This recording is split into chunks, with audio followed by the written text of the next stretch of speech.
going on, guys? Welcome back to the channel. What's going on, everybody? Today we're checking out Bill Burr's top 10 moments on Conan. I love Bill Burr, and I love Conan, and I love their dynamic together. Works perfect every time. When he cracks him up, it's... Because it's Conan setting up Bill to go on a rant about something, which in turn makes him hysterically laugh. Pretty much anything he says makes anybody hysterically laugh. Yeah. Whatever comes to his mind, he doesn't hold anything back. He's the best. But he's very passionate about it, too. He is. Anyway, let's check this out. Top 10 Bill Burr moments. Let's do it. So does your wife watch any of these games with you? Does she? No, she has the female, complex, multitasking brain. That's why they can't be happy. They just always like, what is that lizard that can look at two things at once? That's what they're like.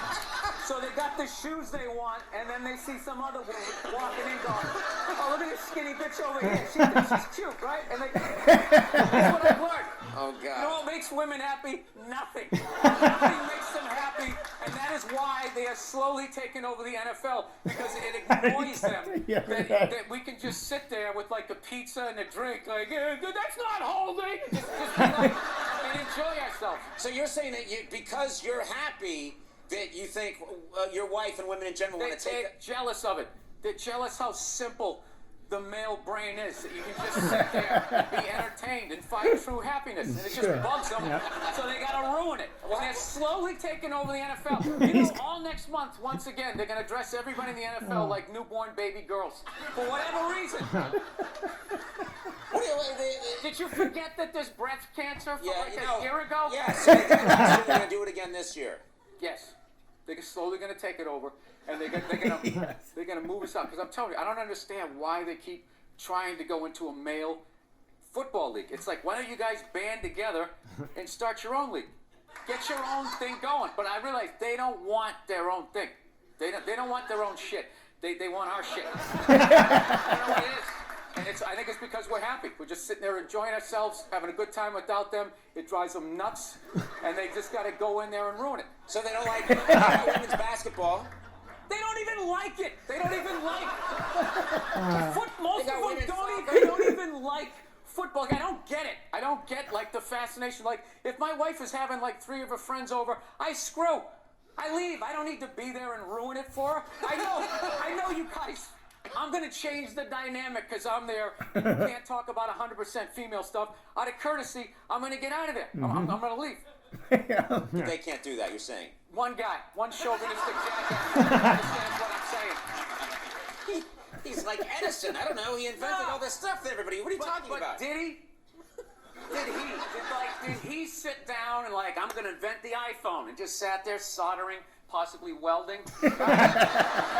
Didn't he have like a crew of guys helping him out? Sure, maybe he did. So why, when he went to those nerd fests, didn't he have like a chorus of scientists behind him who helped him out too? He walked out like he was Tesla, like tapping into electricity. I'm not with you. I think he just kind of like told people what to invent. Like he just kind of came in like, I want my whole music collection in that phone. Get on it! All these nameless, faceless guys. Yeah. Made it happen. Yeah. And then they have a big nerd concert, and he goes out there by himself. No belts, sneakers on. I just didn't buy it. It's a great way to tap out from the news and just, watch a game and get away from it. Now there's like all these causes are getting like attached to it. Like I was watching the World Series, and I'm in the middle of watching the World Series, and out of nowhere they have this moment, stand up to cancer. I'm watching a ball game, and all of a sudden everybody stands up holding up a sign of somebody that they either know that's dying of cancer or died of it in the middle of the game. It's just like, what are you doing? Trying to watch a game here. Yeah. No, there's a time and a place. Look, I know somebody. Now he's going to take himself out of that.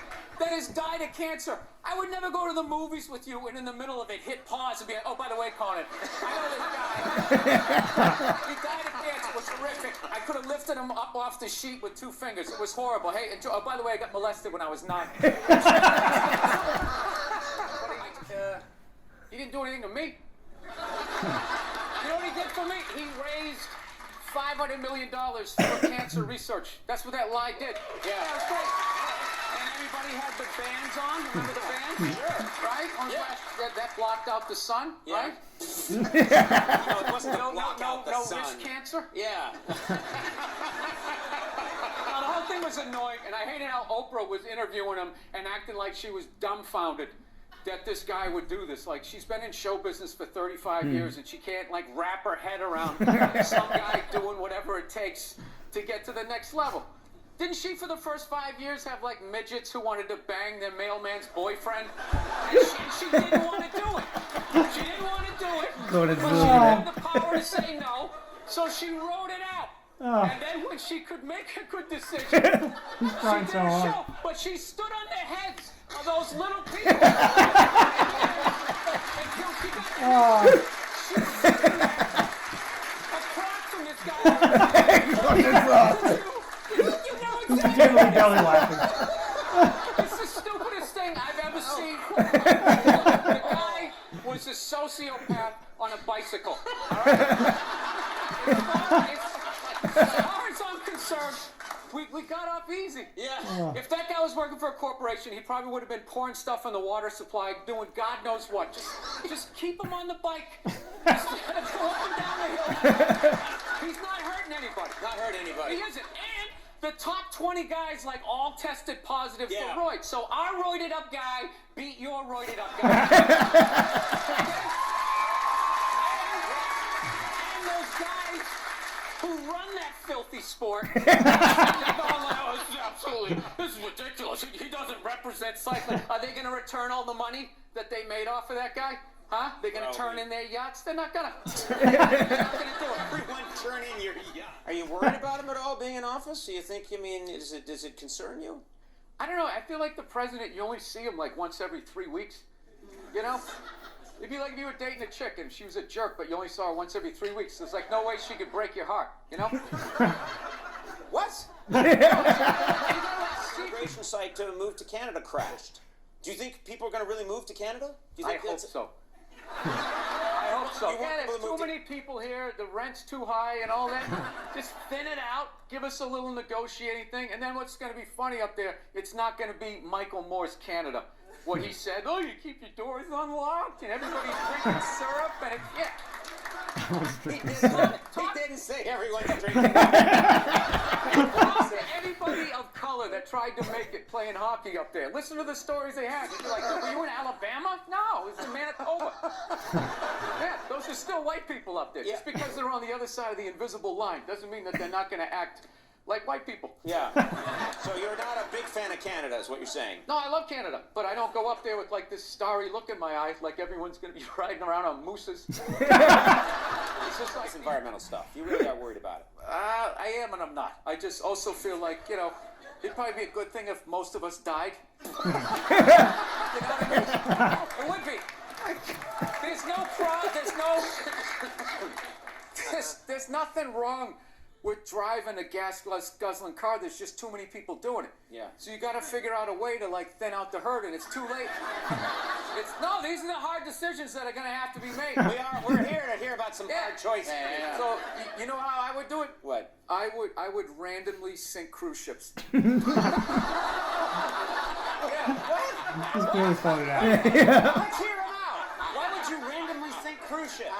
Because 2,500 to 3,000 people a whack, right? And I think it's a good mix of people to get rid of.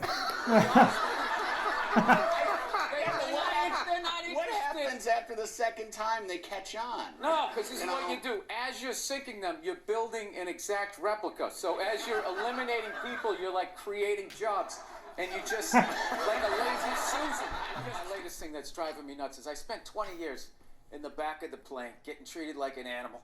And I finally worked my way up to the front of the plane, Group 1, which means you get to board like it's your plane. Right? You get to board. Yes. You first, sit in a chair that's the size for a human being. There's a place for your bag. Yep. Right? You get a little hot towel and all that. And then the second I get that, all of a sudden now, there's like these 20 groups that are like pre-boarding now. Like half the plane qualifies and they're getting on. And I just sit there just like losing my shit. You know? It starts off like it's just like anybody in uniform, anybody in military. So it's like, all right.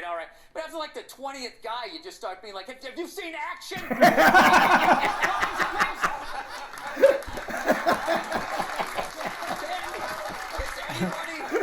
Anybody with kids, anybody with disabilities, and they just say, anybody with a red shirt. Hey, it's Tony Tuesday. Anthony can get on. Dude, I sat one time, I saw this guy get on the plane. Okay, he wasn't in uniform, he didn't have kids, he had all his limbs, he wasn't limping, he didn't have a cough, he just walked on the plane. It's like, who the is that? How did I get on before that guy? So, no, I always hated the anxiety of being in the back of the plane. I just remember, like, the worst is whenever you would get your seat and you'd sit there and they're about ready to close the door and you'd have that empty seat next to you. Yes, like yes. the poor man's first class. You're like, oh shit, I'll bring the armrest up. I can actually be great. And then all of a sudden some fat bastard gets on the plane and you're like, no. You're like Quint at the end of Jaws, like sliding down the hall.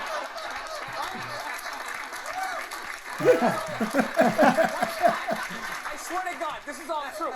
This dude got on. He was so fat. He was sitting next to me. I was literally next to him and behind him. He like tried to make himself smaller, and he like folded his arm, and his lat came out like a, you know those old Western saloon things. Like, I'm just sitting behind this. So that motivates you to try to get to So a all certain these place years, in life. 20 years, you work your way up to the front, and now still they won't let you. Yeah, now that fat guy's considered disabled because he can't stop eating cookies. Look at Cronin. 90% of the world is starving to death. That guy. Eat salad and get on the treadmill like the rest of us. He's so Were you pissed. flipping out the day like when you met? Did you flip out? Did you really that? Yeah, early? I remember. She told me to go see that movie Monster. Remember that movie with Charlize Theron? Yeah. Remember that?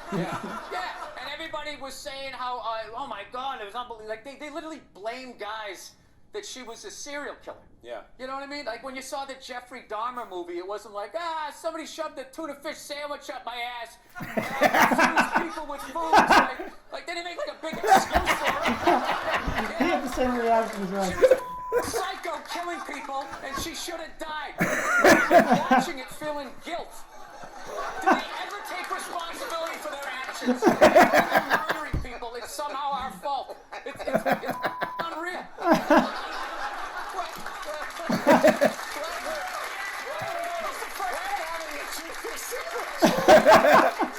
Why would having a tuna fish sandwich shoved up your butt make you want to eat people? Because another man did it.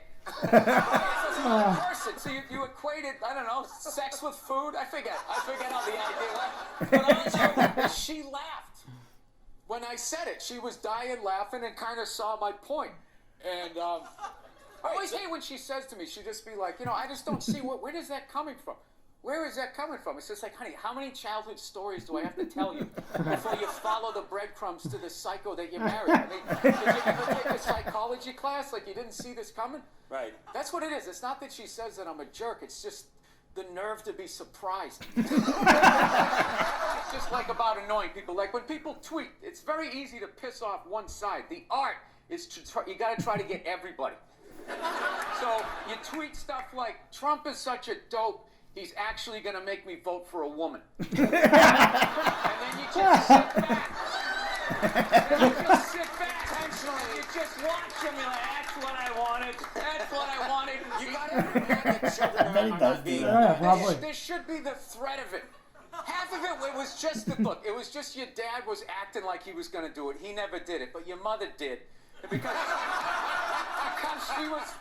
she was a woman, it was like okay, because it was like, hey, you let a girl beat you up, you kind of felt emasculated. Yeah. We had a rule, like, a lot of the stuff that I look at from when I was a kid that actually kind of made sense in a way would now be considered like abuse, I guess. Like when I was a kid, if you didn't finish your supper, as we called it. Supper, yeah. Yeah, my mother was just like, well, you're going to finish, she would just wrap it in cellophane, and you just picked up where you left off for breakfast, like a blue-collar job. Like, you take the shovel out of the hole and just start digging it again. So, yeah, I remember one night we had cube steaks, which is like one of the toughest pieces of meat. I don't know if you guys, everything's so, like, Asian-infused Wagyu beef. Everybody's eating that crap now. But cube steak was like, they literally had to hit it with a hammer to make it, like, edible. And so we were having cube steaks, and I forget, my little brother was still in a high chair, and he couldn't finish his. So my mother goes, all right, we're just going to have to eat it for breakfast. And that was like 8 hours away, which was like half his life. So we were like, all right, I'll take that meal. So the next morning, I remember we were having waffles. My mother always made Sunday breakfast. So we had all these waffles, eggs, bacon, this whole layout. My brother was looking at half-eaten cube steaks and a little mound of green bean casserole. And he goes, so he looked at my mom, he goes, Mom, can I have a waffle? And she goes, no, you got to finish your supper. He's like, well, after I finish my supper, then can I have a waffle? She goes, no, that is your breakfast. And he goes, oh, Mom, I hate you. And my dad, without looking up, took a full glass of milk and threw it in his face.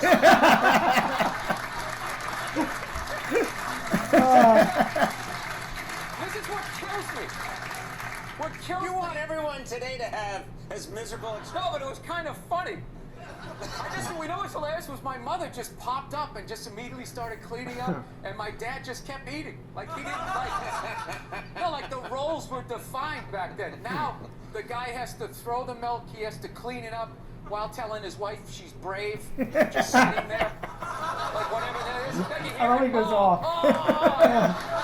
Women are so overrated. Like,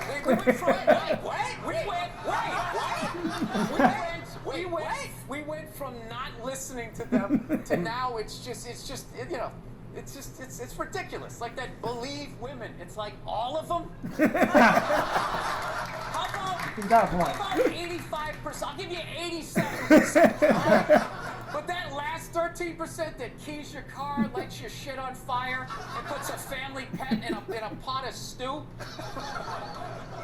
Who put a pet in a pot of stew? Glenn Close. Oh, that. Oh, that was a phenomenal ending. Well, Andy's chime in there was perfect. He's great too. Yeah, that's That why was like, I great. love the jokes like that. Like he says, and you hear, you don't see Andy, you just hear him dying. Right, in you the just hear him background. laughing. Yeah, Andy's funny It too. makes me laugh so much harder when I hear those two laughing at it. And it gets Bill going too. Oh, that like in some of those he was like The Oprah one, heated. he didn't stop until Conan was like on his. Oh on yeah, his Conan desk. could barely breathe. That was hilarious. Oh man, that was excellent. I hope you like that, guys. Make sure to like the video, subscribe to the channel. See you next time. See you later.